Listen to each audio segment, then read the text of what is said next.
CM Hemant Soren విచారించనున్న ED తదుపరి ముఖ్యమంత్రి సతీమణి కల్పన సోరెనే అంటూ ప్రకటన.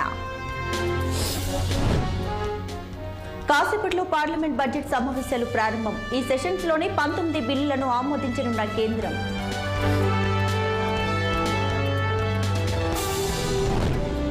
సీఎం జగన్మోహన్ రెడ్డి అధ్యక్షతన నేడు ఏపీ కేబినెట్ భేటీ. పలు ప్రాజెక్టులకు ఆమోదం తెలపనున్న మంత్రివర్గం.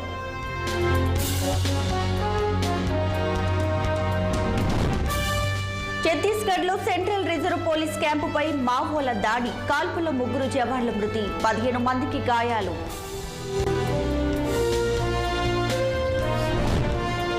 హెచ్ఎండిఏ మాజీ డైరెక్టర్ కస్టడీకి నాంపల్లి కోర్టు అంగీకారం. శివ బాలకృష్ణను 8 రోజుల పాటు విచారించనున్న ఏసీబీ.